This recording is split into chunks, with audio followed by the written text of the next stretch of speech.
Hello friends, NCERT learning की में आपका बहुत-बहुत स्वागत है। इस वीडियो में हम लोग करने वाले हैं stars and the solar system के बारे में।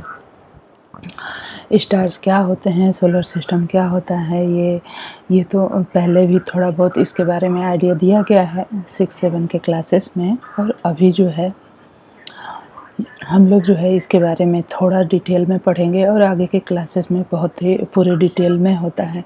तो ये जो स्टार्स हैं और जो सोलर सिस्टम है, जो स्टार्स हैं जैसे कि नाइट स्काई में जो हमें टिमटिमाते चमकते हुए तारे दिखते हैं, इन्हीं को हम स्टार्स बोलते हैं। जैसे कि गाँव के साइड में क्या होता है कि गाँव के साइड में जो नाइट होती है वो बिल्कुल ब्लैक होती है, क्योंकि वहाँ पे लाइट जो है इतनी होती नहीं है।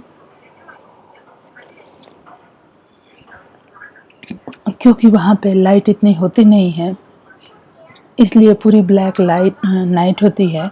और उसमें जो स्टार्स होते हैं वो बिल्कुल जो है साफ साफ दिखाई देते हैं। तो यहाँ पे हम देख सकते हैं कि जो भी बच्चे नाइट स्काई में गांव में देखना चाहते हैं तो वो जो है टिमटिमाते हुए बहुत सारे तारों को देख सकते हैं। Look at the sky on a dark clear night. जब क्लियर नाइट होती है मीन्स कि क्लाउड नहीं होता है और बिल्कुल ही डार्क होता है, उस समय हम इन स्टार्स को देख सकते हैं। जब क्लियर नाइट होती है और जो है कि क्लाउड नहीं होता है और जो है बहुत सारे स्टार्स जब दिखते हैं, उस समय मून जो होता है वो सबसे बड़ा बिगेस्ट ऑब्जेक्ट नाइट स्काई में हमें दिखाई देता है। तो ये जो स्टार्स हैं और प्लैनेट्स हैं जैसे कि और मून है, many other objects in the sky are called the celestial bodies. Celestial object किसे कहते हैं? सेलेस्टियल ऑब्जेक्ट या सेलेस्टियल बॉडी जो होते हैं नाइट स्काई में जो भी चमकती हुई वस्तुएं, चाहे वो स्टार्स हैं, प्लैनेट्स हैं, मून है, दिखाई देते हैं, उन्हें हम सेलेस्टियल बॉडी कहते हैं। तो और यहाँ पे हम ये देख रहे हैं कि मून जो होता है, मून उसका शेप जो है नाइट स्काई में क्या हमेशा चेंज होता रहता है। तो इसको ऑब्जर्व करने के लिए आपको जो है एवरी नाइट जो है कि मून को देखना होगा और जो है पेन और पेपर लेके उस पे मून को ड्रॉ करना होगा और फिर जो है नेक्स्ट नाइट भी ऐसे करना होगा। जब ऐसा हम 15 डेज तक करेंगे तो हम क्या पाएंगे कि मून का जो शेप है वो चेंज होता रहता है। वो जो मून का शेप है वो चेंज होता रहता है। Size of the bright part of the moon means कि यहाँ पे एक चीज और है, वो है कि मून जो है वो राउंड शेप का है, लेकिन इसके जो आकार में चेंज होता है वो इस पे पड़ने वाली लाइट की वजह से होता है। जैसे लाइट अगर ज़्यादा मीन्स कि जो लाइट जो है इसके जितने पार्ट पे पड़ती है उतना ही मून जो है हमें चमकता हुआ दिखाई देता है, बाकी का उसका हिस्सा जो है कि नहीं दिखाई देता है। तो यह जो है ऐसा होता रहता है। कोई दिन एवरी 15 डेज पे मून का जो है कि फुल मून डे आता है, उसमें क्या है कि पूरे मून पे एक समान लाइट पड़ती है और इसलिए वह जो है बिल्कुल जो है कि राउंड शेप दिखाई देता है। शेप के आधार पे मून को डिफरेंट शेप के आधार पे डिफरेंट नेम दिए गए हैं, जैसे कि क्रिसेंट मून। और ये यहाँ पे हम देखेंगे the various shapes of the bright part of the moon as seen during a month are called the phases of the moon. इन्हें जो हमें डिफरेंट शेप दिखाई देते हैं मून के, उन्हें हम फेजेज ऑफ द मून कहते हैं। तो यहाँ पे हम देखेंगे let us try to understand why phases of the moon अकर।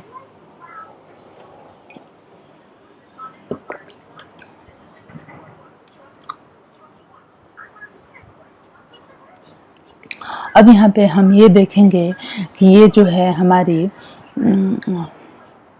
अर्थ है और ये जो है कि हमारा मून है, ठीक है, और ये सन है।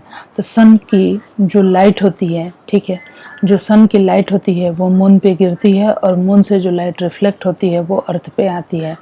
तो ये हमारी अर्थ है। इस पे डे टाइम में क्या होता है, डे और नाइट होता है। नाइट टाइम में हमें मून दिखाई देता है, डे टाइम में दिखाई देता नहीं है। तो नाइट टाइम में यहाँ पे देखिए ये जो है हमारा मून है और इस नाइट टाइम में सन की जो लाइट है, सन की जो लाइट है वो मून पे गिरती है और फिर मून से रिफ्लेक्ट होके हमारी अर्थ पे आती है। तो मून के जितने पार्ट पे जो लाइट गिरती है, मून के जितने पार्ट पे लाइट गिरती है और फिर वो अर्थ पे आती है, तो मून का वही पार्ट जो है, जितने पार्ट पे लाइट गिरती है वही पार्ट जो है हमें चमकता हुआ दिखाई देता है।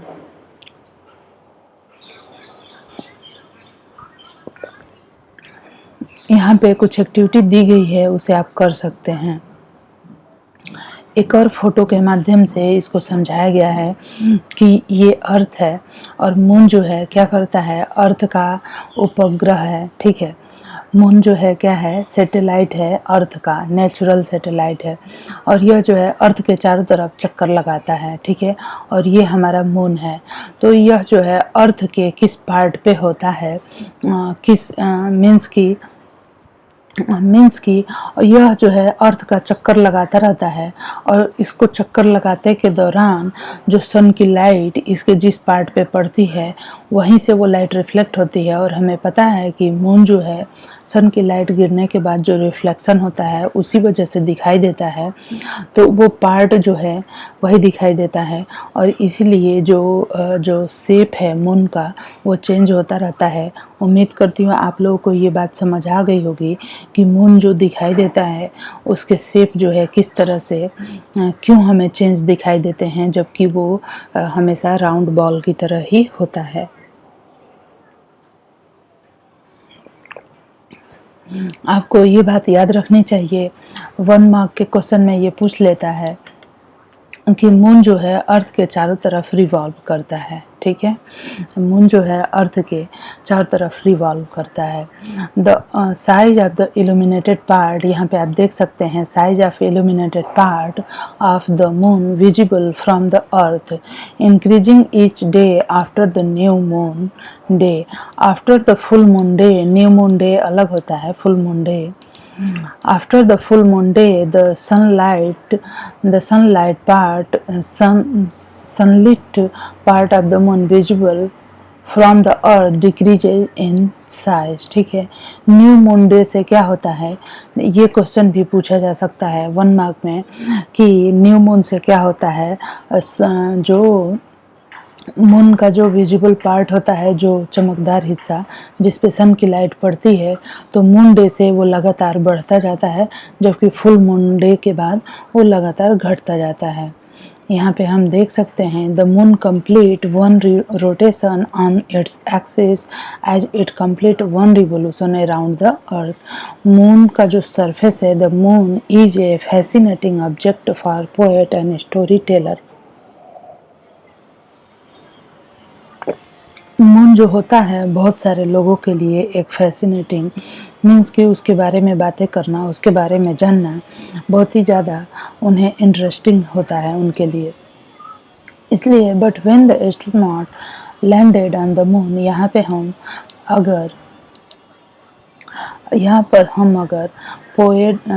पे हम फैसिनेटिंग यह किसके लिए है, यह जो मून है यह फैसिनेटिंग किसके लिए है, यह जो है पोएट और स्टोरी टेलर के लिए फैसिनेटिंग है।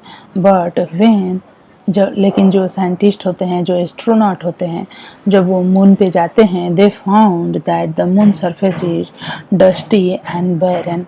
जैसे जो मून का जो सरफेस है वो बहुत ही ज़्यादा डस्टी है, बहुत ही ज़्यादा धूल भरा हुआ है और अनइवन है। There are many craters of different size, वहाँ पे बड़े बड़े गड्ढे हैं अलग अलग साइज के। It also has a large number of steep and high mountain. जो मून है वहाँ पे बहुत सारे माउंटेन भी है और वहाँ पे पानी नहीं है। Some of these are the high as the highest mountain on the earth.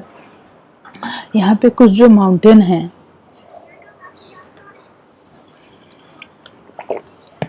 यहाँ पे मून पे कुछ जो माउंटेन हैं वो बहुत ज़्यादा हाइट के हैं। The moon has no atmosphere, it has no water. Moon पे कोई एटमॉस्फेयर नहीं है, कोई एयर नहीं है और यहाँ पे कोई वाटर नहीं है। ये क्वेश्चन आपको याद रखना चाहिए। ये क्वेश्चन पूछ लिया जाएगा कि मून पे एटमॉस्फेयर है कि नहीं है, तो नहीं है।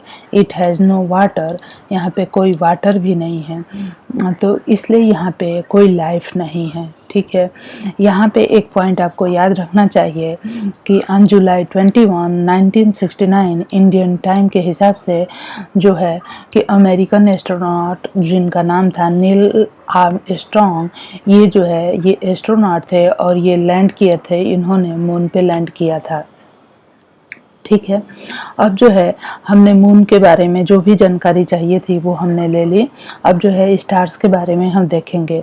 What other object do you see in the night sky, जैसे कि नाइट स्काई में मून के साथ साथ हम स्टार्स को भी देखते हैं। ठीक है, बड़ी सिटीज़ में क्या होता है कि बहुत ही ज़्यादा लाइट होती है और इसलिए ये जो है हमें क्लियर दिखाई नहीं देते हैं, लेकिन गांव में क्योंकि बहुत ही ज़्यादा अंधेरा होता है इसलिए नाइट स्काई में जो स्टार्स होते हैं बहुत ही ज़्यादा ब्राइट दिखाई देते हैं।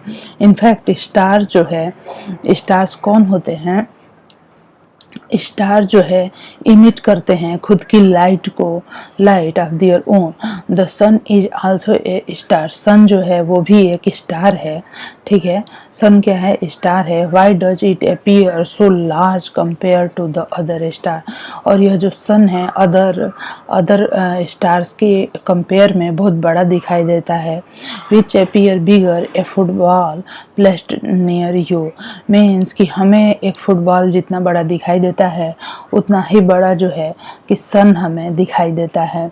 The stars are millions of time further away from the sun, और ये जो स्टार्स हमें दिखाई देते हैं नाइट स्काई में ये सन से मिलियंस ऑफ किलोमीटर दूर हैं। Therefore stars appear to us like the point, और इसलिए इनके छोटे दिखाई देते हैं। जैसे कि कोई फुटबॉल है हमने पास में रखी है और फिर अपने पास से दूरी को बढ़ाते जाते हैं तो वो साइज में दिखना छोटा होता जाता है। ठीक वैसे ही सन जो है नियरली इतना जो है आप देख सकते हैं 150 मिलियन किलोमीटर अवे है from the earth. The next nearest star is Alpha Centauri, it is a distance of about इतना किलोमीटर आप देख सकते हैं। अब जो है हमारा जो नियरेस्ट स्टार है वो अल्फा सेंचुरी है, जो कि हमारे अर्थ से इतनी दूरी पे है आप देख सकते हैं। सर्च distances are expressed in another unit known as, इन डिस्टेंस को हम लाइट ईयर में दर्शाते हैं। It is the distance travelled by light in 1 year, यह जो है वो डिस्टेंस है जो लाइट के द्वारा ट्रेवल किया जाता है एक साल में, 1 ईयर में। लाइट ईयर का मतलब ही होता है कि लाइट जो है 1 ईयर में जितनी डिस्टेंस ट्रेवल कर सकती है उसी को 1 लाइट ईयर कहते हैं। The distance of the sun from the earth may be said to be about 8 light minute होता है। अब हम यहाँ पे देखेंगे in fact stars are present in the sky during day time also.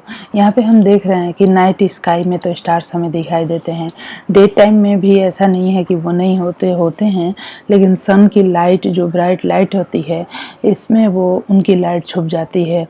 Observe some prominent star or a group of star in the sky for about 2 hours और more. जैसे कि हमसे क्या कहा जा रहा है कि जो बहुत ज़्यादा चमकदार सितारे हैं उन्हें हमें नाइट स्काई में 2 घंटे देखना है। What do you find? Do you find any change in the position of a star in the sky? You will find that the star appear to move from east to west. ये stars जो होते हैं east से waste की तरफ move करते रहते हैं। A star which rise in the east in the evening set in the west in the early morning. Early morning में यह जो है वेस्ट में जो है कि सेट हो जाता है। पहले recall that when she is in the moving train near by trees, means कि जैसे कि हम गाड़ियों में चलते रहते हैं उस समय हमारे जो आसपास की ट्री होती है वो क्या होती है, जो हमारी आसपास की ट्री होती है वो हमें चलती हुई प्रतीत होती है, जबकि ऐसा होता नहीं है। If the stars appear to move from the east to west could it mean the earth rotate from west to east. तो यहाँ पे हम my grandfather told me that there is no star in the sky which does not move at all. How is it possible? तो ऐसे ही यहाँ पे हम एक एक्टिविटी से इस चीज़ को समझ सकते हैं। The pole star lies close to the axis of the rotation of the earth. यहाँ पे हम इन चीज़ों को समझ सकते हैं इसके माध्यम से, लेकिन यहाँ पे हमें ये समझना है कि जो स्टार्स हैं वो नहीं मूव करते, हमारी अर्थ जो है वो मूव करती है, ठीक है। इसलिए स्टार्स हमें मूव करते हुए दिखाई देते हैं। नेक्स्ट चीज़ है वो है कॉन्स्टिलेशन। देखिए अभी तक हमने क्या पढ़ा कि मून क्या है, स्टार्स क्या है, इनके बारे में पढ़ा। अभी जो है हम पढ़ेंगे कॉन्स्टिलेशन के बारे में। जब हम स्काई में देखते हैं, can you see more some stars forming group with shape like दो, मीन्स कि आपने देखा होगा कि जो स्टार्स होते हैं स्काई में वो कभी कभी एक ग्रुप भी फॉर्म करते हैं। Star forming group has a recognise shape is called the constellation. तो कुछ स्टार्स का ग्रुप बना के और एक पर्टिकुलर एक टिपिकल शेप में होना ही कॉन्स्टिलेशन कहलाता है। तो एक नंबर के क्वेश्चन में ये पूछ लेगा कि कॉन्स्टिलेशन क्या होता है। Constellation were devised by ancient people to be able to recognise stars in the sky. The shape of the constellation resemble objects familiar to those people. You can easily identify some constellation in the night sky. Night sky में जब हम ध्यान से देखते हैं तो हम खुद ब खुद कुछ कॉन्स्टिलेशन को देख सकते हैं। यहाँ पे जो कुछ फोटोज़ दी गई है ये हम देख सकते हैं और इसके वीडियोज़ भी हम जाके देख सकते हैं। ये जो कॉन्स्टिलेशन है इसको हम ग्रेट बियर कहते हैं। इस कॉन्स्टिलेशन को यहाँ पे है ओरियन, ये है कैसियोपेया और लियो मेजोरा, ठीक है। तो ये हमारा हो गया लियो मेजोरा, कैसियोपिया, ओरियन और ग्रेट बियर। यहाँ पे समर टाइम में in the early part of the night is Ursa majora.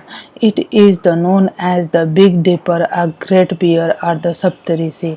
ये जो स्टार्स हैं इनको हम जो ग्रेट बियर ये जो स्टार है इसे हम सप्तऋषि तारे भी कहते हैं या बिग डिपर भी कहते हैं। इन्हें हम ग्रेट बियर या सप्तऋषि या बिग डिपर भी कहते हैं। These are 7 prominent star in this constellation. It appear like a big ladle or question mark. There are 3 stars in the hand of the landed and form in its ball. ठीक है, means कि आप इसको जैसे भी समझना है समझ सकते हैं। मुझे तो ये जो ग्रेट बियर है यह एक काइट की तरह अपीयर होता है, ऐसे एक पतंग की तरह, और इसकी ये टेल है, इस तरह से हमें अपीयर होता है। इसे हम उर्सा मेजोर भी कहते हैं या फिर सप्तऋषि तारे या फिर बिग डिपर भी कहते हैं। इस कॉन्स्टिलेशन के 4 नाम हैं और इनमें से कोई भी नाम आपसे पूछ सकता है, तो इसलिए आपको ये याद रखना चाहिए इसके सारे नाम को। यहाँ पे हम पढ़ेंगे पोल स्टार के बारे में। पोल स्टार क्या होता है?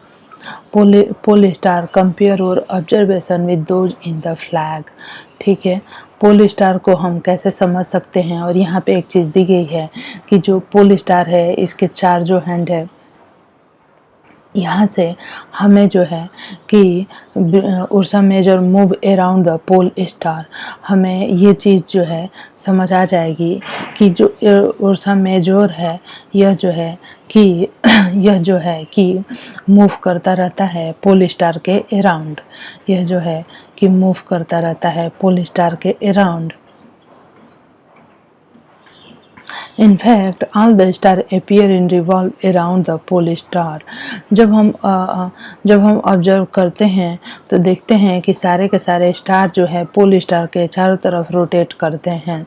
Note that the pole star is not visible from the southern hemisphere. जो पोल स्टार है वो हमें साउदर्न हेमिस्फीयर से दिखाई नहीं देता। Some of the northern constellation like the Ursa Major may also not be visible from the point of the southern hemisphere. अब next जो कॉन्स्टिलेशन है वो है हमारा यहाँ पे ओरियन। ये जो बी वाला है ये कॉन्स्टिलेशन है ओरियन।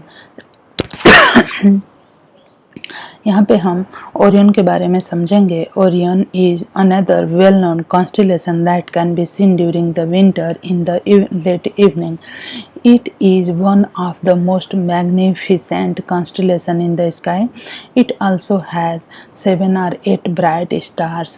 आपको पता है ग्रेट बियर या उर्सा मेजर में 7 स्टार्स हैं, जबकि ओरियन में जो है कि 7 या 8 स्टार्स हैं.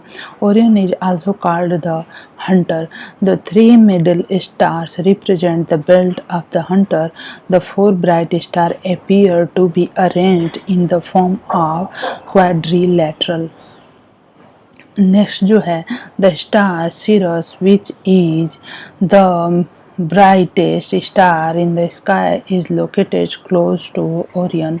ठीक है, यहाँ पे हम देख सकते हैं the star Sirius, which is the brightest star in the sky, is located close to the Orion. To locate Sirius, imagine a straight line passing through the 3 middle stars of the Orion. Look along this line towards the east. ये है next हमारा जो constellation है वो है Cassiopeia. यह जो another prominent visible constellation in the northern sky. It is visible during winter in the early part of the night. It look like a distorted letter W or M. यह जो है M की तरह दिखाई देता है. Did you know? यहाँ पे हम देखेंगे did you know A constellation does not have only 5 to 10 stars. It has a large number of stars. However, we can see only the bright stars in the constellation with our naked eye. All the stars which make up a constellation are not the same distance. They are just in the same line of the sight in the sky. Next जो चीज़ हमें पढ़नी है वो है solar system. Solar system क्या होता है? The sun and the celestial bodies which revolve around it form the solar system. जैसे कि मेन सेंटर में एक सन है जो कि स्टार है और इसके चारों तरफ जो प्लैनेट्स रिवॉल्व करते हैं, ये मिलके एक सेलेस्टियल बॉडीज को बनाते हैं. It consist of large number of bodies such as planet, comet, asteroid and meteoroid. इसमें जो है प्लैनेट हैं, कमेट्स हैं, एस्टेरॉयड है, मेटेओराइड है. ग्रेविटेशनल अट्रैक्शन जो होता है, the gravitational attraction between the sun and these object keep them revolving around it. The earth as known as also revolve around the sun. It is a member of the solar system. It is a planet. There are 7 other planets that revolve around the sun. The 8 planets in their order of distance from the sun are Mercury, Mars, Venus. तो ये हमें याद रखने चाहिए. 1 mark के question में ये भी पूछ लेता है. यहाँ पे हम देख रहे हैं कि नेपच्यून है, सन है, मरकरी है, ये किस तरह से इसके चारों तरफ रिवॉल्व करते हैं. उसके बाद डिस्टेंस भी पूछ लेता है, ब्राइटेस्ट भी और लार्जेस्ट और स्मॉलेस्ट सन के बारे में है. उसके बाद यहाँ पे हम देखते हैं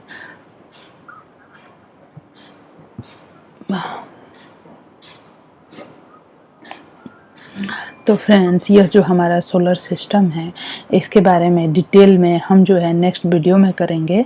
इस वीडियो में हम लोग इतना ही करते हैं क्योंकि यह जो है काफ़ी लंबा हो जाएगा. आपको चैनल अगर आपको मेरा वीडियो पसंद आता है, मेरे चैनल को ज़रूर से सब्सक्राइब कर लीजिए. बेल आइकन को प्रेस करना बिल्कुल नहीं भूलिए. नेक्स्ट वीडियो में आगे का पार्ट करेंगे.